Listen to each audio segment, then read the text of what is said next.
कुमार देव education में अपने channel में आपका स्वागत करता हूँ। इसका अध्याय 10 कार्यपालिका, राष्ट्रपति तथा राज्यपाल भूमिका।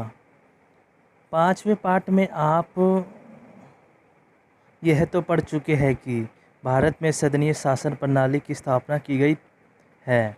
सदनीय शासन प्रणाली में कार्यपालिका के दो रूप होते हैं, नाम मात्र कार्यपालिका तथा वास्तविक कार्यपालिका। नाम मात्र कार्यपालिका में शक्तियों का प्रयोग तो राज्य के प्रमुख के नाम से होता है, परंतु वह स्वयं इन शक्तियों का प्रयोग नहीं करता। वास्तविक कार्यपालिका के पास संविधान के अनुसार उसके नाम से कई शक्तियाँ नहीं होती, परंतु नाम मात्र कार्यपालिका की सभी शक्तियों का प्रयोग वास्तव में वही करती है। भारत का राष्ट्रपति नाम मात्र का ही संवैधानिक कार्यपालिका है, क्योंकि संविधान के अनुसार संघ सरकार की सभी कार्यपालिका संबंधित शक्तियाँ राष्ट्रपति को प्रदान की गई है, जबकि प्रधानमंत्री सहित मंत्रिपरिषद की वास्तविक कार्यपालिका का कार्य करता है, क्योंकि राष्ट्रपति अपनी सभी शक्तियों का प्रयोग मंत्रिपरिषद की सहायता एवं परामर्श से करता है। सदनीय शासन प्रणाली में सभी मंत्री न केवल विधायिका के लिए जाते हैं, बल्कि उसके प्रति उत्तरदायी भी होते हैं। भारत के मंत्रिपरिषद, जो हमारी वास्तविक कार्यपालिका है, का गठन सदन से ही किया जाता है और वह सदनीय के नीचे सदन अर्थात लोकसभा के प्रति सामूहिक रूप से उत्तरदायी होती है। भारतीय संघात्मक शासन प्रणाली में राज्य स्तरीय कार्यपालिका का गठन सदनीय ढांचे के स्वरूप होता है, जिसमें राज्यपाल नाम मात्र या संवैधानिक कार्यपालिका होता है, जबकि मुख्यमंत्री के नेतृत्व में राज्य मंत्रिपरिषद वास्तविक कार्यपालिका सदनीय स्तर की तरह राज्य मंत्रिपरिषद विधानसभा के प्रति सामूहिक रूप से उत्तरदायी होती है। केंद्रीय में राष्ट्रपति का पद और राज्यों में राज्यपाल का पद एक प्रभावशाली तथा प्रतिनिष्ठ पद है। भारत के राष्ट्रपति एवं राज्यों के राज्यपालों को अपने कार्यालय में अनेक विशेष अधिकार एवं अनुमतियां प्राप्त होती है। उद्देश्य: इस पाठ के अध्ययन के पश्चात आप राष्ट्रपति पद के लिए योग्यताएं एवं निर्वाचन प्रक्रिया का वर्णन कर सकेंगे। राष्ट्रपति को प्राप्त विशेष अधिकार, उन्मुक्तियां एवं अपसद करने की विधि का ज्ञान प्राप्त कर सकेंगे। राष्ट्रपति की कार्यपालिका विधि एवं वित्तीय शक्तियों को समझ सकेंगे तथा इस तथ्य की पहचान कर सकेंगे कि राष्ट्रपति की सभी शक्तियों का प्रयोग प्रधानमंत्री के नेतृत्व के मंत्रिपरिषद द्वारा किया जाता है। इस जान पाएंगे कि राष्ट्रपति को राज्याध्यक्ष के रूप में समाधान करने जैसे कई विशेष अधिकार प्राप्त हैं। सदनीय प्रणाली में संवैधानिक प्रमुख महत्व का मूल्यांकन कर सकेंगे। इस बात को जान सकेंगे कि राष्ट्रपति राष्ट्रीय एकता का प्रतीक है। ये तथा जान जाएंगे कि राष्ट्रपति को यह अधिकार प्राप्त है कि सरकार उसकी सलाह ले तथा वह सरकार को प्रेरित कर सके अथवा चेतावनी दे सके। भारत की राजनीतिक व्यवस्था में उपराष्ट्रपति की भूमिका को समझ सकेंगे। ये वर्णन कर सकेंगे कि राज्यपाल की नियुक्ति राष्ट्रपति द्वारा होती है तथा राज्यपाल की योग्यताएं, कार्यकाल, वेतन, भत्ते तथा विशेष अधिकारों का अध्ययन कर सकेंगे। राज्यपाल की कार्यपालिका विधायी, वित्तीय एवं स्वाभाविक की शक्तियों की पहचान कर सकेंगे तथा उन्हें समझा सकेंगे। राष्ट्रपति पद के लिए योग्यताएं एवं विवेचन: भारत के राष्ट्रपति का निर्वाचन अप्रत्यक्ष रूप से होता है। इस पद के लिए कुछ आवश्यक योग्यताएं निर्धारित की गई है, जो इस प्रकार है: वह भारत का नागरिक हो, वह 35 वर्ष की आयु पूरी कर चुका हो, वह लोकसभा का सदस्य बनने की योग्यता रखता हो, ये किसी लाभकारी पद पर आसीन ना हो अर्थात राष्ट्रपति पद से प्रत्याशी को सरकारी कर्मचारी नहीं होना चाहिए। इस संदर्भ में राष्ट्रपति, राष्ट्रपति राज्यपाल तथा केंद्र या राज्यों के मंत्री के पद को लाभ का पद नहीं माना जाता। राष्ट्रपति पद के प्रत्येक प्रत्याशी के लिए यह आवश्यक है कि लोकसभा का सदस्य बनने की योग्यताएं रखता हो, चाहे वह लोकसभा का सदस्य हो या ना हो। निर्वाचन प्रक्रिया। भारत एक गणतंत्र। इसका अर्थ यह है कि राज्य के प्रमुख अर्थात राष्ट्रपति का विवेचन जनता द्वारा किया जाता है, परंतु ये निर्वाचन प्रत्यक्ष रूप से नहीं होता बल्कि अप्रत्यक्ष रूप से होता है। अप्रत्यक्ष इसलिए क्योंकि राष्ट्रपति का निर्वाचन एक निर्वाचन मंडल द्वारा होता है। ये निर्वाचन अनुपातिक प्रतिनिधित्व के आधार पर एकल संक्रमणीय मत प्रणाली के द्वारा किया जाता है, जिसका विस्तृत वर्णन पाठ संख्या 17 में किया गया है। राष्ट्रपति के निर्वाचन की विस्तृत प्रक्रिया का वर्णन इस प्रकार है। इस निर्वाचन के निर्वाचन मंडल में 2 प्रकार के मतदान होते हैं। ये है सदन के दोनों सदनों के निर्वाचित सदस्य अर्थात लोकसभा तथा राज्यसभा के सभी निर्वाचित सदस्य। सभी राज्य विधानसभाओं में निर्वाचित सदस्य किसी भी विधायिका या व्यवस्थापिका के मनोनीत सदस्य राष्ट्रपति के विवेचन में भाग लेने के अधिकारी नहीं होते। राज्य विधान परिषदों के सदस्य भी इस निर्वाचन मंडल के सदस्य नहीं होते। संविधान निर्माताओं ने विचार किया और यह संविधान में जोड़ा गया है कि जहाँ तक संभव हो इस निर्वाचन में विभिन्न राज्यों के प्रतिनिधित्व की एक रूपता होनी चाहिए। एक और केंद्र तथा दूसरी ओर समस्त राज्यों के मत समान होने चाहिए। इससे ये स्पष्ट हो जाता है कि राष्ट्रपति अपने चुनाव के माध्यम से संपूर्ण देश का प्रतिनिधित्व करेगा, न कि केवल केंद्र का या केवल राज्य का। वास्तव में राष्ट्रपति के निर्वाचन मंडल का प्रत्येक सदस्य केवल एक मत का प्रयोग करता है, परंतु इस एक मत का मूल्य कई मतों के मूल्य के समान होता है। सदन के निर्वाचित सदस्यों एवं सभी राज्यों की विधानसभाओं के समक्ष निर्वाचित सदस्यों के मतों में समानता स्थापित करने के लिए सर्वप्रथम राज्य विधानसभाओं के प्रत्येक सदस्य का मूल नीचे दिए गए सूत्र के अनुसार निर्धारित किया जाता है और फिर एक अन्य सूत्र के द्वारा संघ के प्रत्येक सदस्य के मतों की संख्या निर्धारित की जाती है। जब सदन सदस्यों के मतों की कुल संख्या विधानसभाओं के समस्त सदस्यों के मतों के समान हो तो दोनों के मतों के मूल्य में भी समानता स्थापित हो जाती है। सदन के सभी मतों की संख्या को सदन सदस्यों की संख्या से भाग देने पर हमें प्रत्येक सदन के मत का मूल्य प्राप्त हो जाता है। यदि भाग देने पर शेष भाजक संख्या के आधे से कम हो तो भागफल में कुछ नहीं जोड़ा जाता, परंतु शेष के आधे से अधिक होने पर भागफल में एक जोड़ दिया जाता है। आइए राष्ट्रपति के निर्वाचन में मतगणना की विधि इस प्रकार समझने का प्रयास करें। सूत्र 1 राज्य की जनसंख्या बटे में राज्य विधानसभा की कुल सदस्य संख्या भाग 1000। मान लीजिए उत्तर प्रदेश की जनसंख्या 8,83,51,444 है। वहाँ की विधानसभा के कुल सदस्य संख्या 425 है, तो वहाँ के एक सदस्य के मतों की संख्या होगी, जिसमें 8,43,44,444 बटे में 425 भाग 1000 माइनस 208।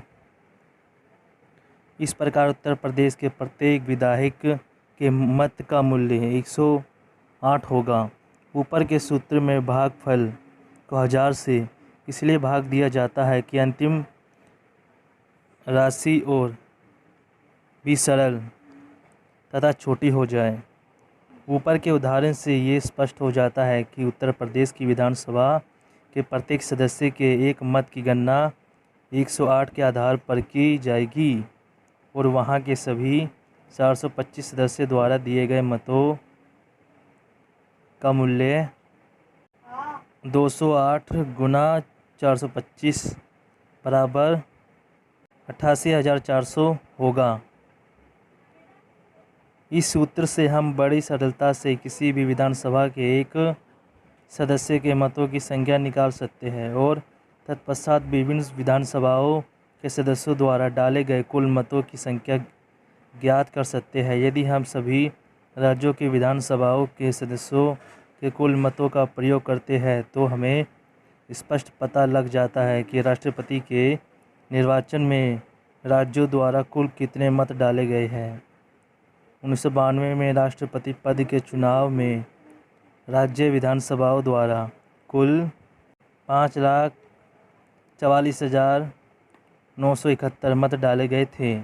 यहाँ ध्यान देने योग्य बात यह है कि एक सरल राज्य के सभी विधायकों की मत सदैव समान होती है, परंतु अलग अलग राज्यों में विधायकों की मत संख्या अलग अलग होती है। उदाहरण के लिए, यदि उत्तर प्रदेश के एक विधायक की मत संख्या 208 है तो वहाँ के सभी विधायकों की मत संख्या 208 ही होगी।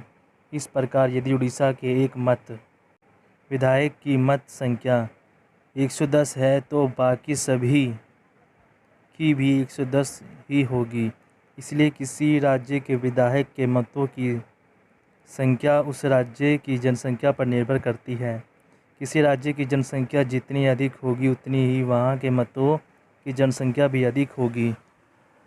राष्ट्रपति के निर्वाचन में यदि निर्वाचन मंडल का एक भाग राज्य विधानसभा के सभी निर्वाचित सदस्यों वाला है तो दूसरा भाग सदन के सभी निर्वाचित सदस्यों से बनता है। राज्य विधानसभाओं के सभी मतों की संख्या के समान मत सदन सदस्यों को दे दिए जाते हैं। प्रत्येक सदन के कुल मतों की संख्या का निर्धारण इस प्रकार होता है।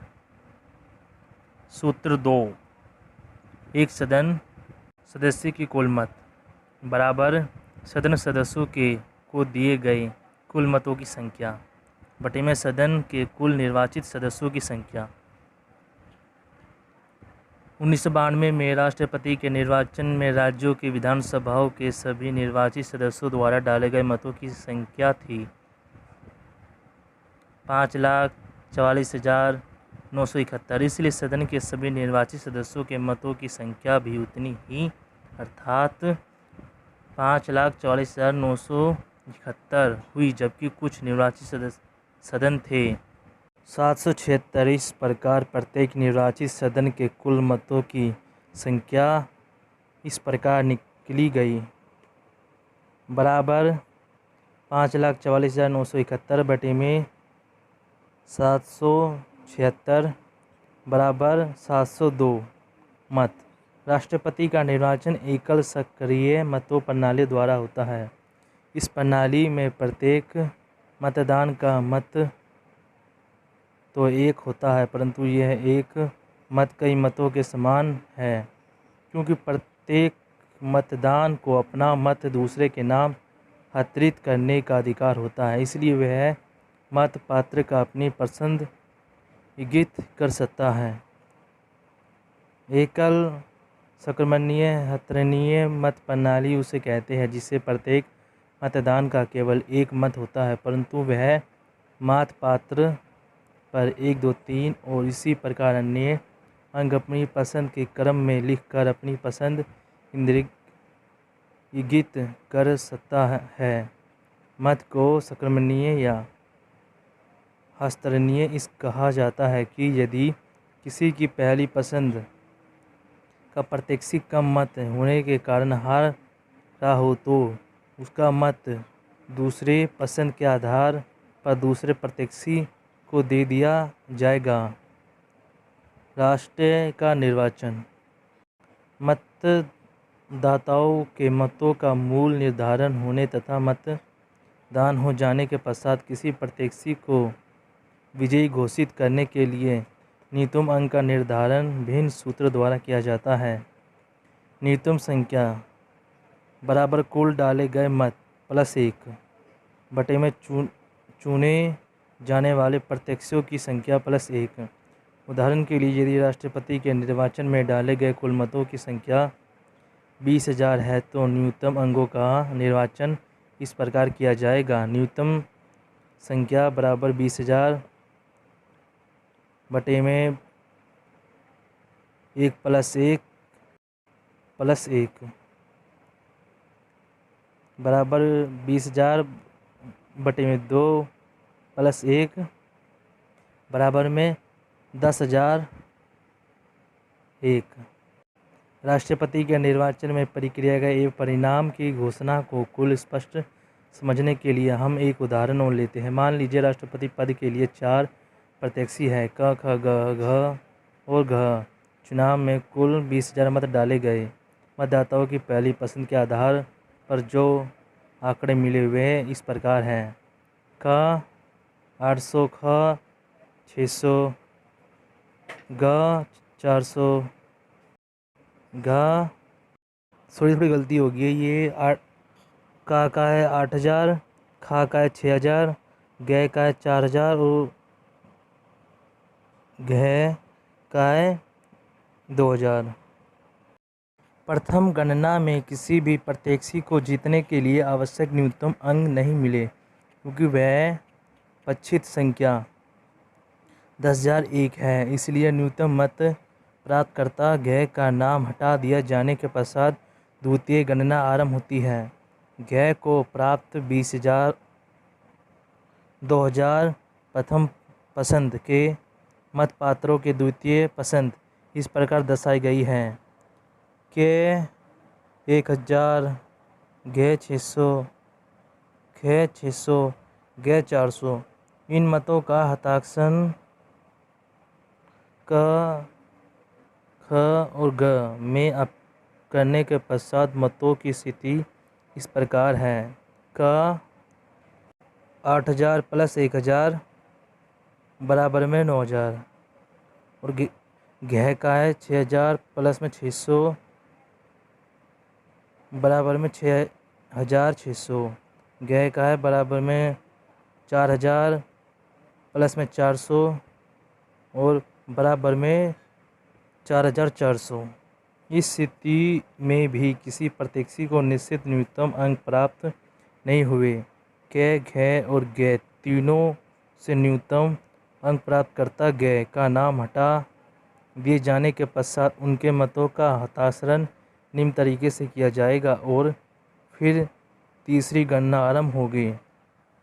क बराबर में 1,600, ख बराबर में 2,800।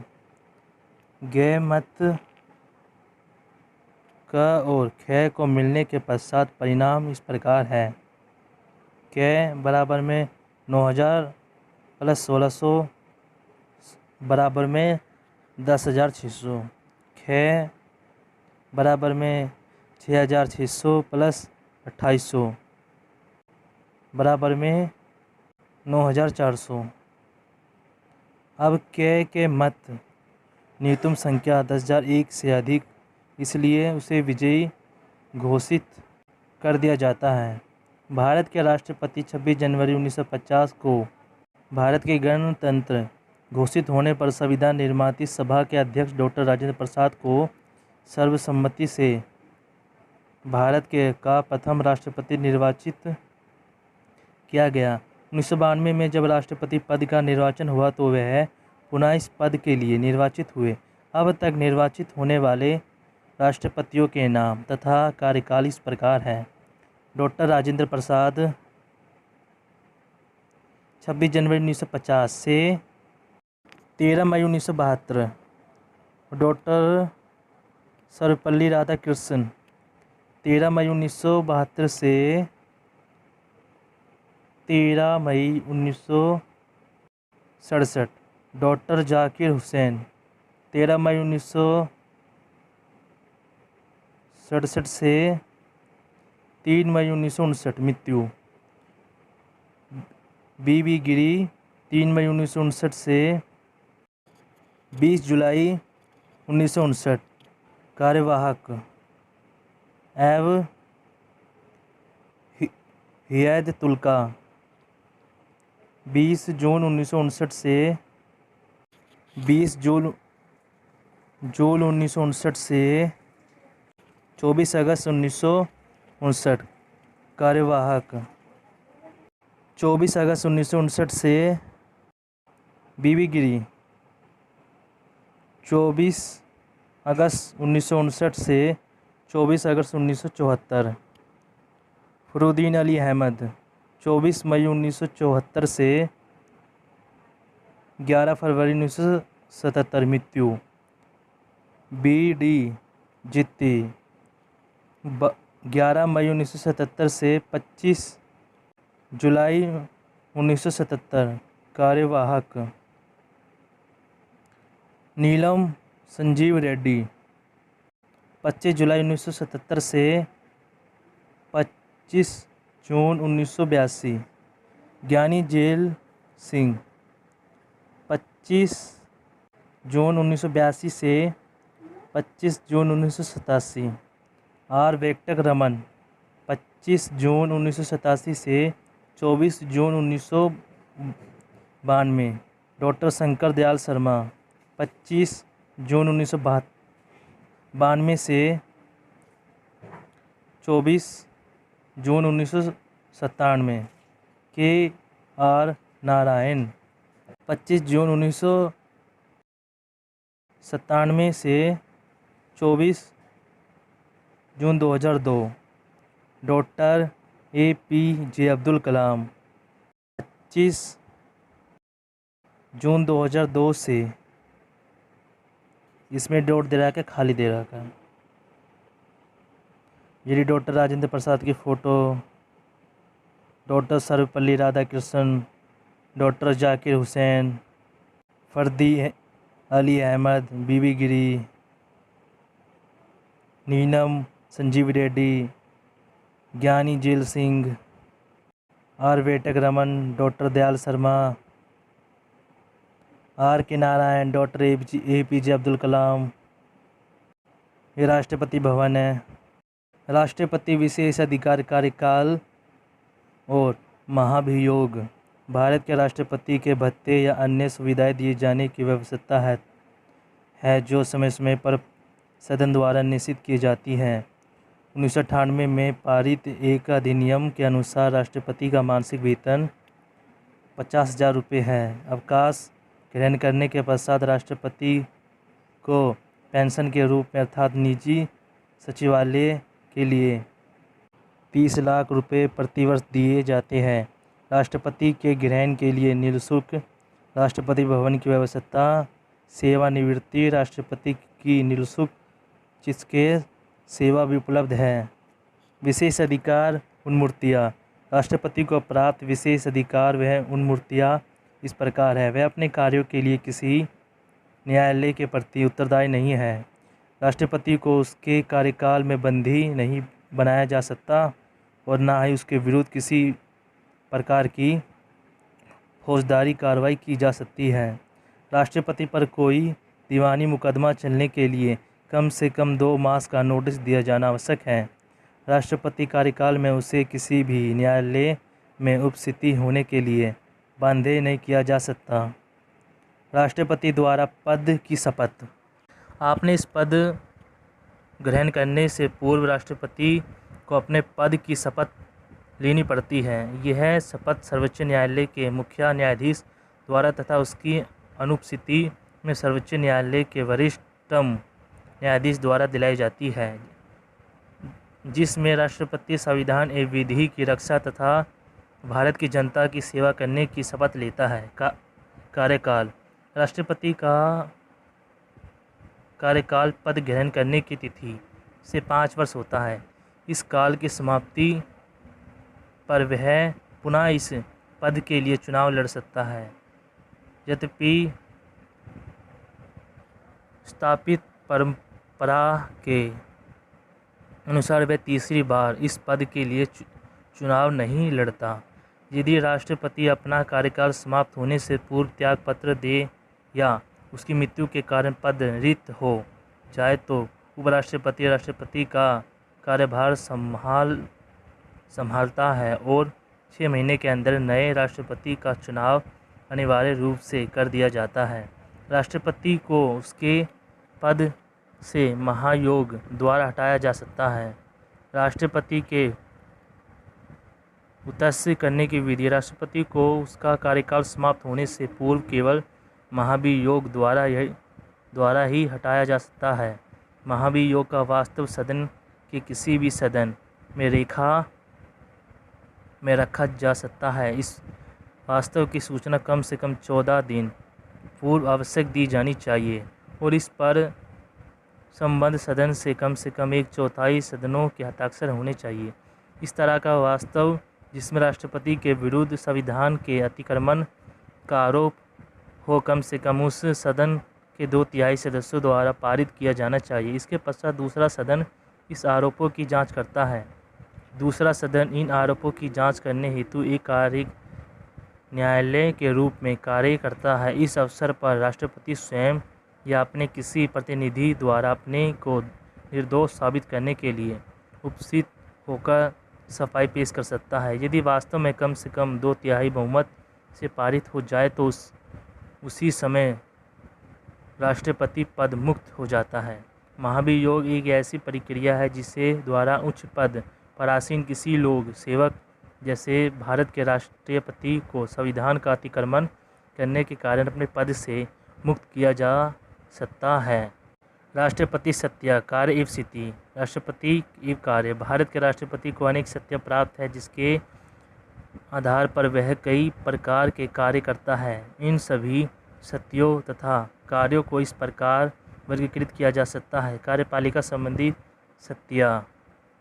राष्ट्रपति प्रधानमंत्री को नियुक्ति करता है तो तत्पश्चात प्रधानमंत्री की सलाह से अन्य मंत्रियों की नियुक्ति करता है। वह मंत्रियों के बीच उनके विभागों का वितरण करता है।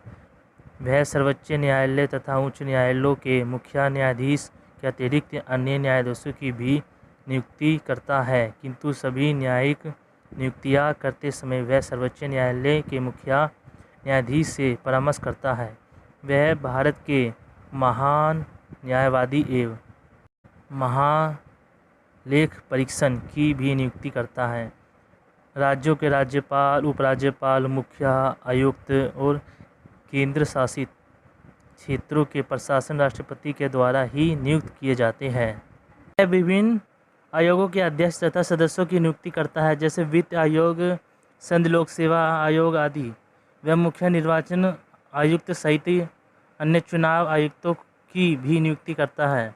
राज्य अध्यक्ष के रूप में राष्ट्रपति राजदूतों, उच्च आयुक्तों तथा अन्य राजनीतिक प्रतिनिधियों की नियुक्ति करता है तथा दूसरे देशों के राजदूतों, उच्चायुक्तों तथा अन्य कूटनीतिक प्रतिनिधियों का स्वागत करता है। सभी अंतर्राष्ट्रीय संधियां एवं समझौते उसी के नाम से होते हैं।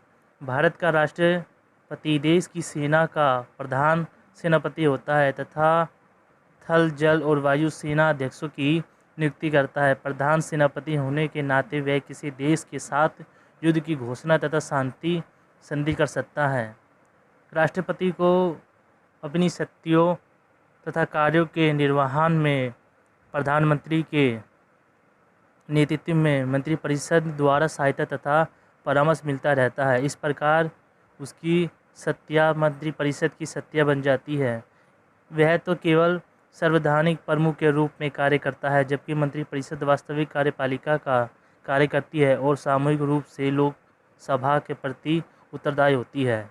विधि सत्ता। भारत के राष्ट्रपति की वित्तीय सत्ता इस प्रकार है। राष्ट्रपति संघ को दोनों सदनों अथवा उनमें से किसी भी एक सदन को अधिवेशन के लिए अभिमंत्रित कर सकता है या उनकी बैठक स्थापित कर सकता है, परंतु कहीं दो स्तरों के बीच का अंतराल 6 महीने से अधिक नहीं होना चाहिए। राष्ट्रपति लोकसभा के अवधि समाप्त होने के पूर्व भी लोकसभा भंग कर सकता है। साधारण विधायक संबंधी गतिरोध की स्थिति में राष्ट्रपति दोनों सदनों की संयुक्त बैठक बुला सकता है। वह प्रत्येक वर्ष होने वाली सदन के दोनों सदनों की प्रथम बैठक एवं आम चुनाव के बाद होने वाली सदन की प्रथम बैठक को संबोधित करता है। राष्ट्रपति सदन को संदेश भेज सकता है, किंतु संविधान बनाने के उपरांत लगभग 40 वर्ष के काल में ना तो राष्ट्रपति ना कोई ऐसा संदेश भेजा है और ना ही उपरोक्त अवसरों के अतिरिक्त किसी अन्य अवसर पर सदन को संबोधित किया है। राष्ट्रपति को यह अधिकार है कि साहित्यिक ज्ञान, कला और तथा समाज सेवाओं के क्षेत्रों में विशेष ज्ञान रखने वाले 12 व्यक्तियों को राज्यसभा का सदस्य मनोनीत कर सकता है। यदि लोकसभा में अंगों भारतीय समुदाय का उचित प्रतिनिधित्व न हो तो वह इस समुदाय के 2 सदस्यों को लोकसभा में मनोनीत कर सकता है। सदन द्वारा पारित कोई भी विधेयक अथवा शोधन विधेयक राष्ट्रपति की स्वीकृति के बिना कानून नहीं बना सकता। वह किसी भी विधेयक को स्वीकृति प्रदान कर सकता है अथवा पुनः विचार करने के लिए वापस भेज सकता है अथवा कुछ समय के लिए निलंबित कर सकता है। यदि पुनर्विचार के लिए भेज गया विधेयक इसके मौलिक तथा संशोधित रूप से सदन द्वारा पुनः पारित कर दिए जाए तो राष्ट्रपति अपनी स्वीकृति लेने के लिए बाध्य है। इसी संदर्भ में हम राष्ट्रपति के विशेष अधिकार अथवा वोटो शक्ति की बात करते हैं। जब राष्ट्रपति किसी विधेयक की स्वीकृति प्रदान करने की अपेक्षा उसे अपने पास रख ले तो यह एक प्रकार का पूर्ण निवेश अधिकार है और यदि पूर्ण विचार के लिए भेजे तो एक प्रकार का स्थगत रूपी निवेश अधिकार है। सदन द्वारा पूर्ण पारित किए जाने के पश्चात राष्ट्रपति के पास स्वीकृति देने के अतिरिक्त कोई रास्ता नहीं होगा। जब सदन का अधिवेशन ना हो रहा हो तो राष्ट्रपति का अध्यादेश जारी करने का अधिकार है। इस प्रकार के अध्यादेश को कानून की सत्ता प्राप्त होती है। ये सदन की अगली बैठक के आरंभ होने के 6 सप्ताह बाद तक मान्य होता है। यदि सदन इस काल में इस अध्यादेश को स्वीकृति ना दे तो ये आरंभिक होता है। अन्य सदन निर्धारित समय के अंदर एक ऐसा कानून बना सकती है जो अध्यादेश का स्थान लेगा। राष्ट्रपति अपनी सभी विधायी शक्तियों का प्रयोग राज्याध्यक्ष के रूप में करता है। वह इन सभी शक्तियों का प्रयोग केंद्रीय मंत्रिपरिषद के परामर्श एवं सहायता से करता है। इसलिए इसकी अपनी शक्तियाँ तो मात्र औपचारिकता बन जाती है। मंत्रिपरिषद के परामर्श से वह सदन की बैठक बुलाता है या स्थगित करता है। मंत्रिपरिषद के परामर्श पर लोकसभा भंग कर सकता है। सदन के समक्ष दिए जाने वाला राष्ट्रपति का अभिभाषण भी मंत्रिपरिषद द्वारा ही तैयार किया जाता है। राष्ट्रपति का आंशिक निर्देश अधिकार, निवेश अधिकार तथा आदेश जारी करने के अधिकार भी वास्तव में प्रधानमंत्री के नेतृत्व में मंत्रिपरिषद का ही है। वित्तीय शक्तियाँ, कोई भी विधायक, वार्षिक अथवा पूरक बजट राष्ट्रपति की पूर्व अनुमति जो वास्तव में मंत्रिपरिषद की शक्ति है के बिना सदन में प्रस्तुत नहीं किया जा सकता। भारत की आक्रामक नीति पर राष्ट्रपति का अधिकार होता है और वह इस निधि के धन स्वीकृत कर सकता है। भारत की संचित निधि में से होने वाले खर्चों की स्वीकृति सदन द्वारा राष्ट्रपति की सिफारिश पर ही दी जाती है। राष्ट्रपति के प्रत्येक 5 वर्ष के पश्चात एक वित्तीय आयोग की नियुक्ति करता है। यह आयोग केंद्र तथा राज्यों के बीच करों तथा अन्य शुल्कों के माध्यम से प्राप्त धन के बंटवारे में परिवर्तन संबंधी सुझाव देता है। समाधान की शक्तियाँ, भारत के राष्ट्रपति को राष्ट्रीय अध्यक्ष के रूप में कुछ विशेष अधिकार प्राप्त है। राष्ट्रपति को समाधान करने, किसी दंड को कम करने अथवा कुछ समय के लिए स्थगित करने का अधिकार है। राष्ट्रपति किसी भी न्यायालय द्वारा, कोर्ट मार्शल द्वारा दिए गए किसी भी दंड को क्षमा, कम अथवा स्थगित कर सकता है। राष्ट्रपति सैन्य सूची अथवा संबंधित सूची में संबोधित किसी कानून के उल्लंघनकर्ता को भी क्षमा करने का अधिकार रखता है। राष्ट्रपति एकमात्र ऐसा अधिकारी है जो किसी का मृत्युदंड क्षमा कर सकता है। विशेष अधिकार ऐसी शक्तियाँ जो किसी राज्याध्यक्ष को उसके पद पर बने होने के कारण प्राप्त होती है। राष्ट्रपति का राष्ट्रीय अध्यक्ष के रूप में विशेष अधिकार या विस्तृत सत्ता प्राप्त है। राष्ट्रपति अपने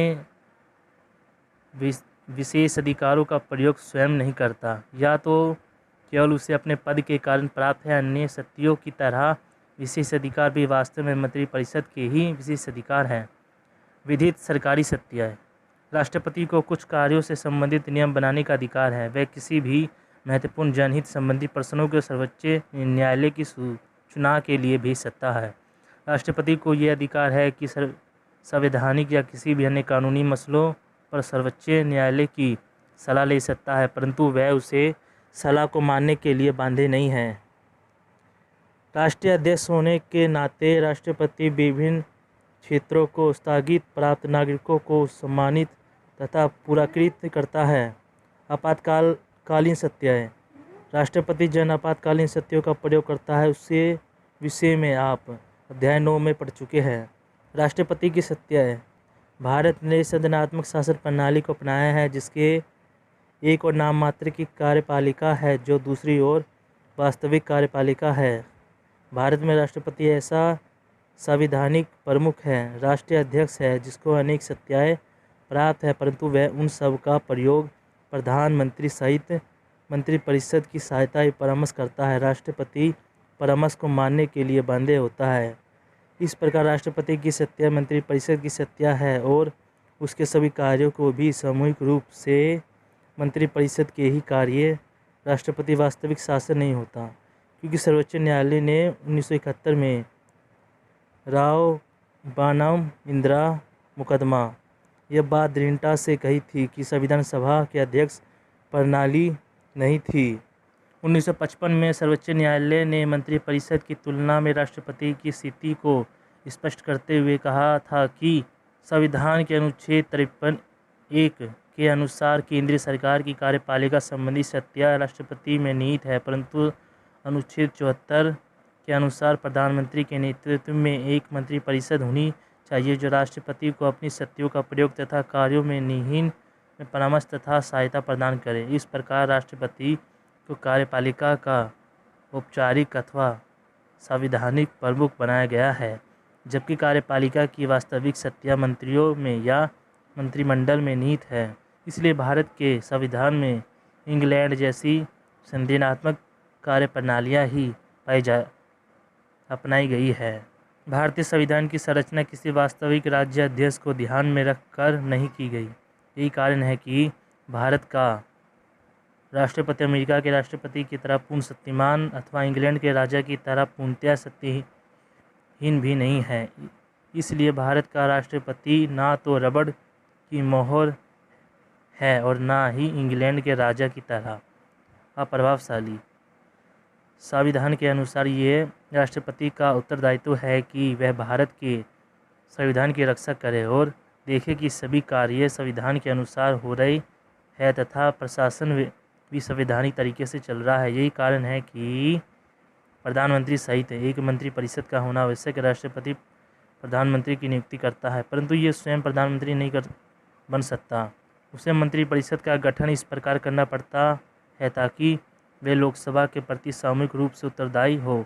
इसलिए संदेहप्रद स्थितियों में कई बार नवनियुक्त प्रधानमंत्री को निश्चित अवधि के अंदर लोकसभा में विश्वास मत प्रदान करने के लिए कहा जाता है। यह सत्य है कि राष्ट्रपति शासक तो नहीं होता, परंतु देश का प्रशासन ठीक प्रकार से चल रहा है कि नहीं, यह देखना उसका ही उत्तरदायित्व होता है। राष्ट्रपति कानून तो नहीं बना सकता, परंतु उसे संबंधित सुझाव दे सकता है, और यह वह भी एक प्रकार चाहे उसे सुझाव को माना जाए या ना माना जाए। राष्ट्रपति किसी भी मंत्री या मंत्रिपरिषद को अपने निर्णय पर पूर्ण विचार के लिए कहा जा सकता है।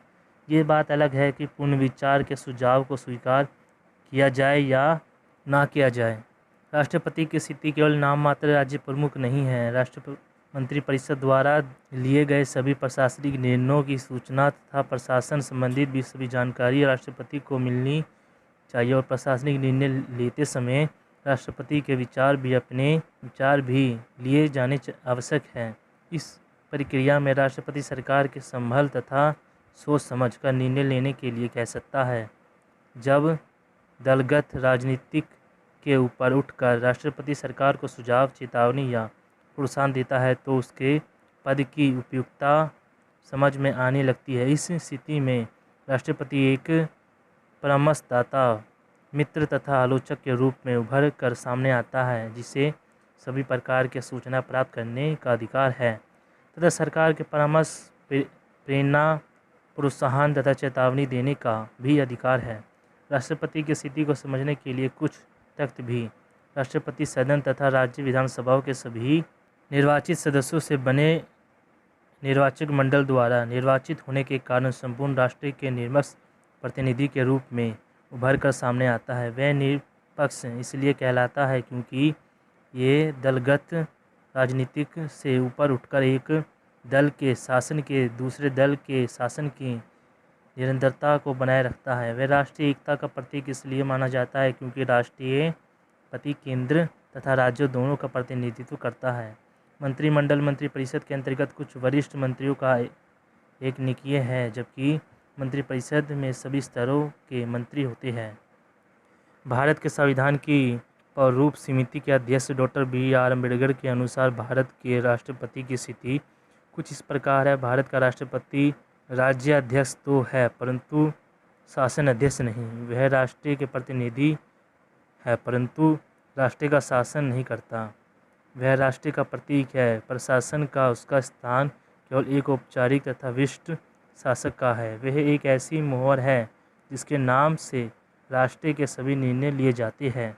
उपराष्ट्रपति। भारतीय संविधान के अंतर्गत देश में एक उपराष्ट्रपति की व्यवस्था है। उपराष्ट्रपति का निर्वाचन एक निर्वाचन मंडल द्वारा होता है। इसमें सदन के दोनों सदनों के सदस्य शामिल होते हैं। ये निर्वाचन अनुपातिक प्रतिनिधित्व के आधार पर एकल संक्रमणीय मत प्रणाली के द्वारा गुप्त मतदान होता है।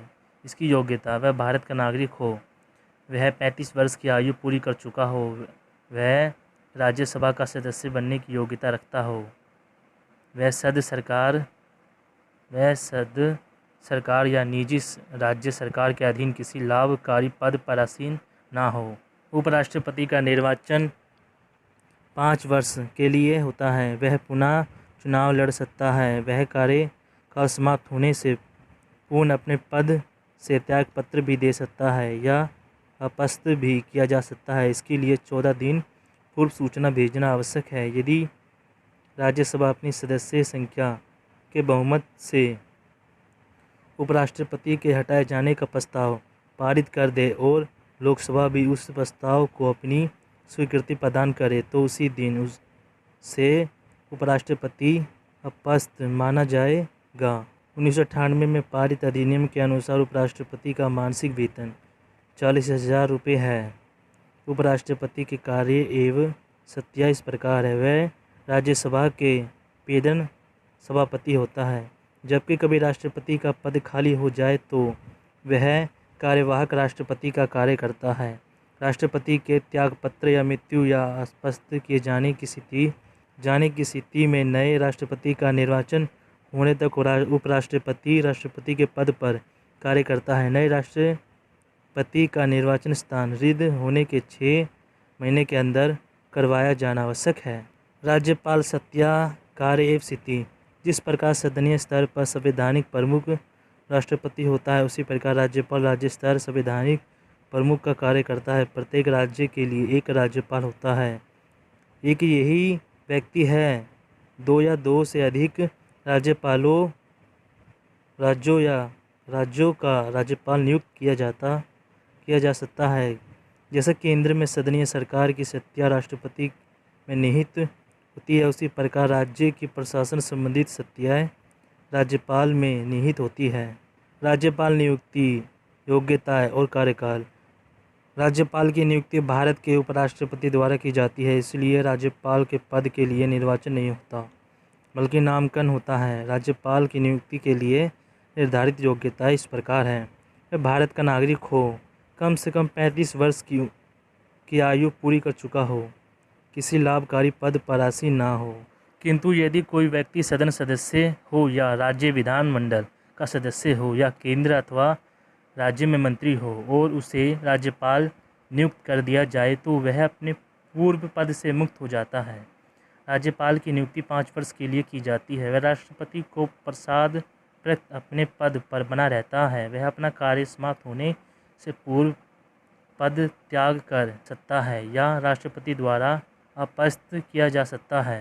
राज्यपाल को 36,000 रुपये मासिक वेतन के अतिरिक्त भाते और अन्य सुविधाएं भी उपलब्ध होती है। उसे एक निःशुल्क सुनिश्चित आवास मिलता है जिसे पर्याय राज्य भवन कहा जाता है। उसका वेतन भत्ते और अन्य सुविधाओं का निर्धारण समय समय पर कानून बनाकर किया जाता है, किंतु इन्हें भी राज्यपाल के कार्यकाल में कम नहीं किया जा सकता। राज्यपाल सत्याय तथा कार्य।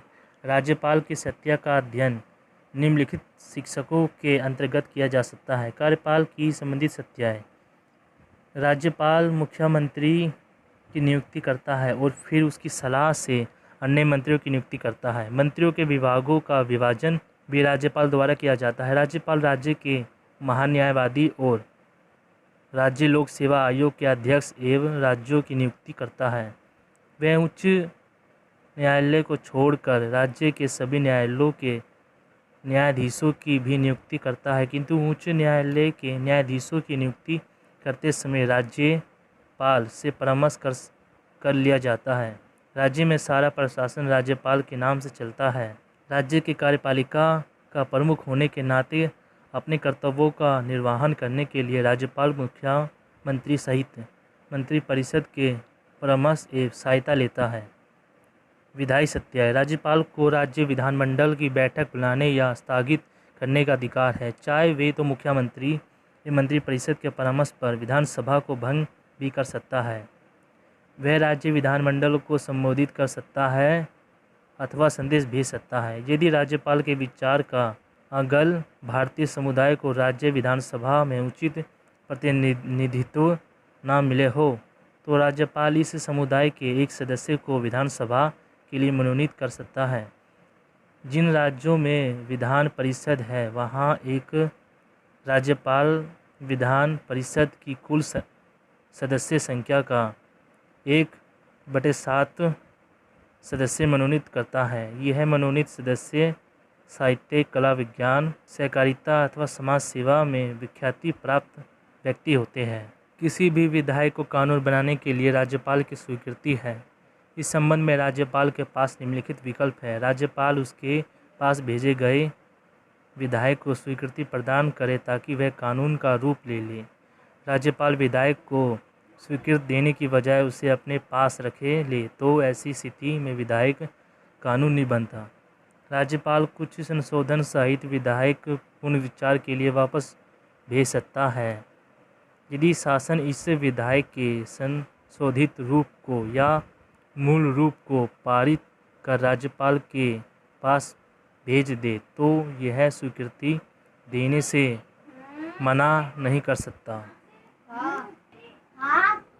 राज्यपाल विधायक को राष्ट्रपति के लिए विचाररत सुरक्षित रख सकता है। यदि राज्य विधानमंडल का अधिवेशन चल रहा हो तो राज्यपाल को अध्यक्ष जारी करने का अधिकार है, किंतु इस प्रकार के अध्यक्ष को विधानमंडल की अगली सभा आरंभ होने के 6 हफ्ते के अंदर स्वीकृति मिलना आवश्यक है, नहीं तो अप्रभावी हो जाता है। यदि इसे स्वीकृति न मिले तो इसके स्थान पर एक नया कानून बनाया जाता है। राज्यपाल की कार्यपालिका संबंधित शक्तियों की तरह विधायी शक्तियों का प्रयोग भी वास्तव में मुख्यमंत्री सहायता मंत्रिपरिषद द्वारा किया जाता है। वित्तीय सत्याय। राज्यपाल की पूर्व अनुमति के बिना कोई धन विधेयक राज्य विधानसभा में प्रस्तुत नहीं किया जा सकता। राज्य का वार्षिक बजट तथा अनुपूरक बजट विधानसभा में राज्यपाल के नाम से ही प्रस्तुत किया जाता है। राज्य की आकस्मिक निधि पर राज्यपाल का नियंत्रण होता है। समाधान की सत्या। राज्यपाल को यह अधिकार है कि उच्च न्यायालय द्वारा दंडित व्यक्ति को क्षमा प्रदान कर सके। वह उसकी सजा को कम कर सकता है या स्थगित कर सकता है। स्वविवेक की सत्या। राज्यपाल को कुछ सुविवेक पर आधारित सत्या भी प्राप्त है। साधारणतः राज्यपाल राज्य मंत्रिपरिषद के परामर्श से ही कार्य करता है, परंतु विशेष परिस्थितियों में वह बिना मंत्रिपरिषद के परामर्श के भी कार्य कर सकता है। इस प्रकार की सत्ता जहाँ राज्यपाल अपने विवेक से निर्णय लेता है उसकी सुविवेक की सत्ता कहती है।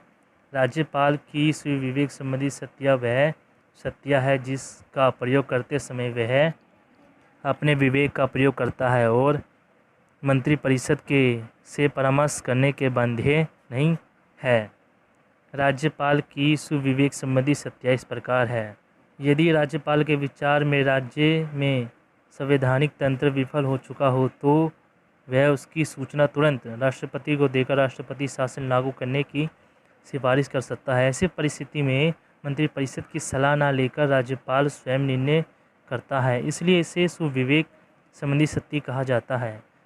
संवैधानिक तंत्र के विफल होने की स्थिति में मंत्रिपरिषद को भंग कर दिया जाता है और विधानसभा की भी या तो भंग कर दी जाती है अथवा स्थगित कर दी जाती है। इस काल में राज्यपाल राष्ट्रपति की ओर से उस अभिकर्ता के रूप में शासन चलता है। यदि राज्यपाल किसी विधायक को राष्ट्रपति के विचार सुरक्षित रखना चाहे तो वह यह निर्णय अपने विवेक से ले सकता है। सिक्किम, नागालैंड, असम, मेघालय तथा त्रिपुरा में आदिवासी क्षेत्रों में वहाँ के आदिवासी जनजीवन के संरक्षण हेतु वहाँ के राज्यपालों को कुछ विशेष अधिकार प्राप्त किए गए हैं जिसका प्रयोग वह अपने विवेक से करते हैं। राज्यपाल की भूमिका तथा स्थिति इस प्रकार इस बात पर निर्भर करती है कि वह किस रूप से कार्य कर रहा है, एक संवैधानिक प्रमुख के रूप में अथवा राष्ट्रपति के अभिकर्ता के रूप में। जब राज्यपाल संवैधानिक प्रमुख के रूप में कार्य करता है तो उसकी सत्ता नाम मात्र होती है, क्योंकि वह अपनी सभी शक्तियों का प्रयोग मंत्रिपरिषद की सहायता या परामर्श से ही करता है। उसकी सत्ता यदि वास्तव में उसकी अपनी सत्ता है तो वह सूचना प्राप्त करने या प्रोत्साहन अथवा चेतावनी देने तक ही सीमित है। ऐसे में वह केवल अपने प्रभाव का ही प्रयोग करता है। इस प्रकार राज्यपाल का पद भी राष्ट्रपति के पद की तरह ही एक सम्मानजनक पद है। आपने क्या सीखा? इस पाठ में आपने सीखा कि भारत के सदनीय शासन प्रणाली की स्थापना की गई है। इसके अंतर्गत सदनीय स्तर पर राष्ट्रपति संवैधानिक प्रमुख का कार्य करता है और प्रधानमंत्री के नेतृत्व में केंद्रीय मंत्रिपरिषद वास्तविक कार्यपालिका के रूप में कार्य करती है।